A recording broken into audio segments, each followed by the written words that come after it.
Hello, Coach G here. Gerard Claudio here. If network marketer ka o nasa direct selling ka, ang training to ay para sa'yo. Meron lang po akong sasagutin. I would like to create this video kasi meron akong gustong sagutin na tanong. So meron dito, I posted something sa aking profile dito. Uh, and there's merong nag-comment dito. And interesting kasi yung comment niya and gusto ko siyang gawing way na ma-share ko sa inyo yung idea ko about it and possible ito rin yung iniisip mo. Okay, by the way, if it's first time na makikinig sa akin, i-drop mo dyan sa my comments first time. O kung hindi naman, drop mo yung name and location mo para ma-shoutout kita. Okay? So, ang title ko dito, nakikita nyo dyan, is Network Marketing is Hard.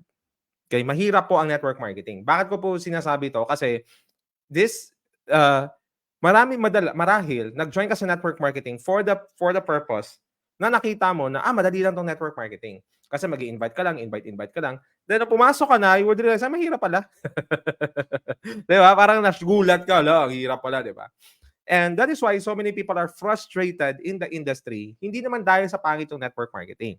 It's just that there are so many people marketed the industry na sobrang dali. Okay? Yung tipong parang effortless, wala kang gagawin, kikita kaya yaman ka. Okay? Gusto nating baguhin yan sa video na to.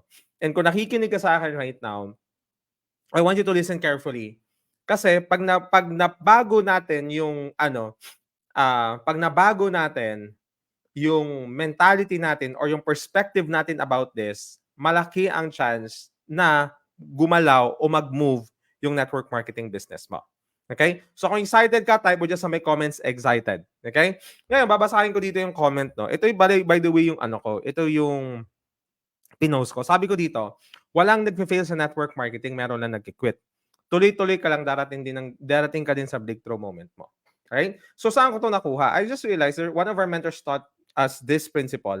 At first, syempre, parang syempre kung baguhan ka, ako lang nung baguhan ako, parang hindi ko siya magets yung sinasabi na wala nag-fail sa network marketing, meron nag-quit. Then I realized, sa tagal ko sa network marketing, totoo pala to, tama ito eh. Bakit? Kasi guys, ang network marketing, wala ka naman talagang lugi kung tama yung pagkakagawa mo eh. Basta tama pagkakagawa mo ng business, hindi ka nagpa-frontload ng products, hindi ka nagkakamada, or alam mo yung tipong hindi ka bumibili ng product na hindi mo kaya ma-dispose, or mga services, alam mo yun, kasi usually ganoon naman nagkakaproblema ang mga network marketers eh. If you're not doing that, most probably, kasi wala kang wala kang overhead expenses, wala kang babayang kuryente, tubig, tao, tama ba? You have your organization with you, and your organization, di mo nang binabayaran yung organization mo eh. Your organization is paid by the compensation plan of your company. Exciting yun, di ba? Imagine mo yun. Your organization is not your employee. They are your teammates. We work together for a common goal. You work together for a common purpose. Tama? Of course, to expand, to share the vision of your company, or to share the vision of your founder, i-share niyo yung good news ng opportunity niyo. Tama, yun eh. You're one into that. Now, kaya nasabi dito kaya pa nasabi ng mentor ko na wala talaga pala nag-fail sa network marketing, meron na nag-quit. Kasi the reason there is, you only fail in this business if you quit, if you stop. But if you keep going, figuring out, i-grow mo yung sarili mo, patuloy mong hina-harness yung skills mo, patuloy mong hina-harness yung leadership style mo, or yung leadership skills mo, patuloy mo hina-harness yung communication skills mo, patuloy mo hina-harness yung social media skills mo, or yung maybe other skills that you need to build your business, depending on how you're gonna build your business or how you want to build your business, most probably darating ka. Ngayon, isang bagay na gusto kong ma-emphasize dito is this. Ang growth natin sa network marketing, iba-iba. Merong mabilis, merong mabagal, merong hindi ganun kabilis, merong super bagal. Kaya wag nating ikukumpara yung resulta natin sa iba. Kasi the moment na kinumpara mo na yung bilis ng iba sa bagal mo, kasi stress ka talaga, magdi-disappoint ka, frustrate ka. Kaya madalas sinasabi, bakit sila mabilis ako mabagal? Ba't mo kailangan i-compare? Kasi hindi natin alam kung ano yung pinagdaanan ng tao na yan, hindi natin alam kung ano yung ginagawa niya, hindi natin alam kung paano niya binibuild yung business niya. Hindi rin natin alam kung ano yung sakripisyo na ginagawa niya. Kaya ang tanong, kung alam mo ba yung sakripisyo na ginagawa niya, gagawin mo rin ba? Kasi most probably, no, ang gusto na natin makita yung result. Pero hindi natin nakikita yung talagang tunay na kayod siya kahataw ng tao para makabuild siya ng kanyang network marketing na business. Tama. So, sinasabi ko to right now kasi marami pong nag-join sa network marketing where they thought na magpipigil lang ako, magre-recruit lang ako ng dalawa, okay na ako, 'di ba? Ngayon, pag gano'n kasi yung mentality natin, magre-recruit ako ng dalawa tapos okay na ako. Pag ganun yung mindset natin, most probably mafo-frustrate ka talaga sa business. Kasi hindi it's not the case. You have to understand that if you are in network marketing, you keep on building people. One of the greatest mistake of all network marketers, they stop recruiting people. They stop sharing the products or service to people. The moment na nasa network marketing ka, you have to understand by definition, network marketing is a system of moving products from factory to consumer. Ibig sabihin tayo ang middleman. The manufacturer doesn't want to bother in building tawag dito, a marketing team or alam mo yun, yung sales team nila, tayo yung sales force nila. Ang maganda kasi sa network marketing, pag nagsimula ka, may training, may support, basta as long as tama yung team na nasalihan mo. Ngayon, kung wala na yung upline mo, wala na yung team mo, edi magpaka-upline ka. Ikaw yung mag-build ng system for your team. O pwede naman yon, no? I even have a course for that, no? For Filipino network marketers, no? Pinoy Network Marketer Success Blueprint ang tawag ko. Nandyan yun sa my comments. Look at that. That could help you. If nakikinig ka sa akin right now, Jerry, wala na ako upline, hindi ko alam, pero gusto ko build yung business. That could help you. You can create a system around this course in itself. Diba? And this, you can build a system of course in itself. Tama? Ngayon, so going back sa sinasabi ko, network marketing guys, kung iisipin natin, you keep on recruiting people. Hindi pwedeng pagka-recruit mo ng dalawa, frustrated ka na. Bakit ko nasabi yun? Kasi meron nga dito, no? Pakita ko lang. Meron kasi ditong meron ditong comment. Ito yung comment niya. Sabi niya, "Is this legit saying, sir?" Sabi ko, "Yes." Sabi niya, "Nasa MLM din po kasi ako." So ito yung reply ko sa kanya. Sabi ko, "Yes, keep going, learn, apply, assess, execute again." Tapos ito yung ni-reply niya sa akin. Sabi niya, "Ang hirap pala, sir. If di gagalaw ang na-invite mo, parang gustong-gusto mo nang mag-quit. Gusto mo mag-quit kasi hindi makapag-show ng pruweba na good ang network marketing." Okay. One thing na gusto kong i-emphasize dito sa comment na to is this. Okay? By the way, ni-replyan ko siya dito, hindi nakabase sa na-pay-in mong negosyo mo. Anyway, it's a short one but gusto ko siyang i-emphasize more dito. Sabi niya, gustong-gusto mo mag-quit kasi di ka makapag-show ng pruweba na good ang network marketing. Actually, hindi mo kailangang i-show ang pruweba good ang network marketing at first. Kasi kung nagsisimula ka sa industriyang ito, most probably, wala ka naman talaga ipapakitang resulta. Pero, if the system that you are doing, ito yung guys, hindi lang yan proof eh. Ang kailangan mo dito, yung system. Pag ito ba yung ginawa kong sistema, mag-a-arrive ba ako sa result? Nakuha nyo ba? It's the business system or the business process. It's not the result because the result is just the end point ng process na ginagawa mo. A lot of people thought that it's the story. Ito yan, pwede ka naman kasi mag-create ng any story, di ba? Kahit hindi totoo, which is hindi maganda. Wag ka mag-create ng story na hindi totoo. Yun ang sasabihin ko sa inyo. Pero ang gusto ko i-emphasize dito is this. It's the result, ang story mo or yung mga sinasabi nilang pruweba or social proof of success, sabihin natin, result yan ng process or procedure na tinuturo mo sa team mo. Nakuha ba? So yun. Hindi yung kasi hindi ako makapag-show ng pruweba. Hindi ka makapag-show ng pruweba, hindi pruweba ang problema. Ang problem is, balikan mo yung business system or business process na ginagawa mo. Is it really working? Or baka naman pagpasok ng tao, pinabayaan nyo na. O ikaw nang bahala dyan. Mag-recruit ka na. Pag ganun yung sistema na pagbe-build mo ng business, talagang hindi ka makaka-build. Okay? Nakuha ba? So it has to have a system. Kailangan may mentoring system, may coaching system. Tuturuan mo sila kung paano sila ang gagawin na step-by-step process. There has to be a process. Because you recruit these people because they also believe that aasenso din sila dito. Pero if you don't give them the right tools and the right training and the right nurturing para mag-grow sila, most probably may hirapan ng karamihan. Lalo na kung yung nare-recruit mo is never pang nag-network marketing before. Okay? So, ganun ko siya gustong sagutin dito. So, sabi niya, if di gagalaw ang invite mo, yan. Ang hirap pala, sir, if di gagalaw ang invite mo. Sagutin ko lang to. Kung hindi gagalaw ang invite mo, hindi problema yan ng network marketing. Nakuha mo ba? Right? Hindi problema ng network marketing yon. Again, balikan mo bakit hindi gumalaw. Possible hindi niya alam yung gagawin. Most probably, hindi niya alam yung gagawin. Agree ba? Type nyo agree sa may comment kung agree kayo sinasabi ko. Right? Most probably hindi niya alam yung gagawin.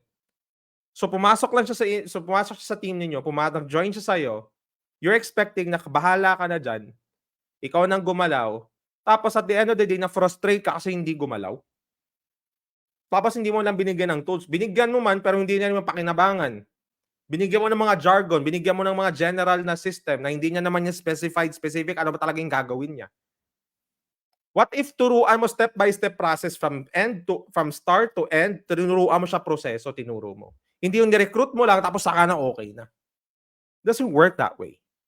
You'll never build a business do that. Kahit ano pong negosyo ang simulan ninyo, kung wala pong sistema na nakalatag, hindi po lalago ang negosyo. Maniwala kayo sa akin. Ulitin ko ulit.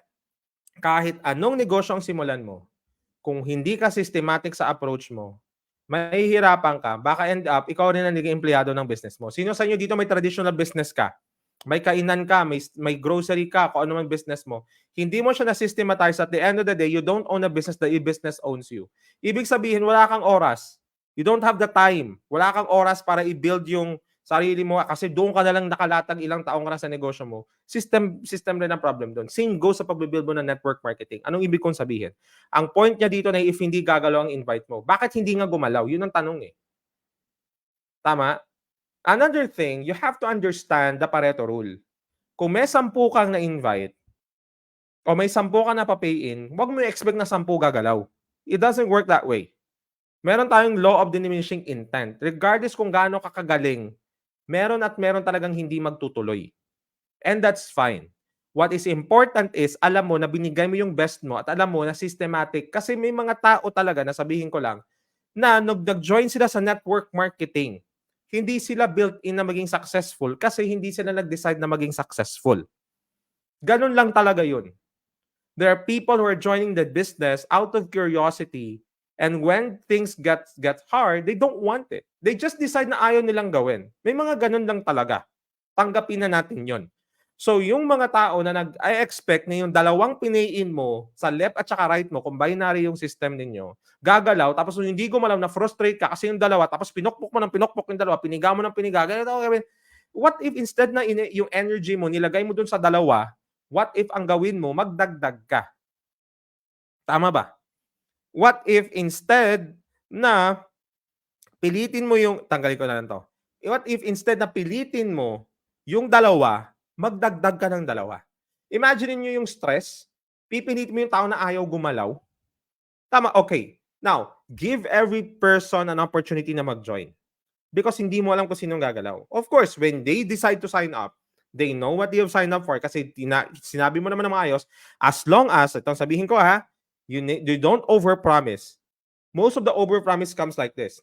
Ako bahala mag-build ng business mo. Lalagyan kita ng downline. Ako babenta ng product mo. Pag ginawa mo yan, you're putting yourself in trouble. If you say these things, you're putting yourself in trouble. You don't say that. Because the moment na sinabi mo na ikaw ang gagawa ng business nila, you will attract wrong people in your business.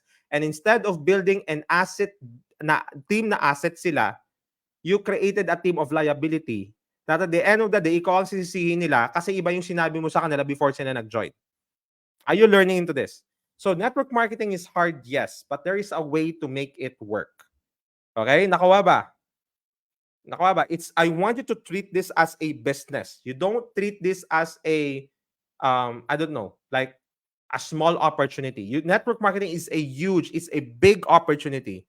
Pero kailangan malaki ang nakita mo.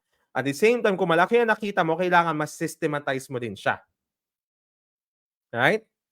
So you don't just recruit people and don't teach those people the system that you need. Now, kung ikaw lang mag-isa, Gerard, wala na akong upline, wala na akong ako na lang mag-isa. Hindi ko alam kung paano ko i-systematize. Check out again on my link. Meron ako dyan yung link dyan, no? Yung business course for network marketers, yung Pinoy Network Marketer Success Blueprint. Click that link, check it out. You can create a system around sa course na to. It's only 899 pesos, I'll tell you. It will not cost you 899 pesos. What's 899? You have 7-day money back guarantee. If you feel like wala ka nakuha sa course na to, pwede ko ibalik yung 899 within 7 days. No money, no questions asked. If you don't know how to systematize, check out the course. You can systematize everything in your business. Tama? So, that's one thing I gusto kong emphasize sa inyo right now. Okay? So, I want you to embrace the mentality na nasa network marketing ka, you keep on recruiting people, you keep on signing up people in your organization until you find the right people that will work with you. You don't sign up 2, 4, and 6 and you stop. That's a wrong mentality. Maling mentality yan sa negosyo. It will never grow. You will never grow your business if you only think na magpapayaman sa'yo ay 4 na tao o 2 tao na nirecruit mo. Hindi po. Possible out of chance, but it's just it's once in a blue moon. Maybe 10,000 na nag-network marketing, nakapayin siya ng isa sa left, nakapayin siya sa isa sa right, and then nag-grow ang business niya, hindi na kailangan gumalaw. Pwede yon. Pero it's just 1 in 10 to 100,000. The reality is you keep on building, you keep on prospecting. That is why majority of the strategy na nilagay ko dito sa course is more on lead generation.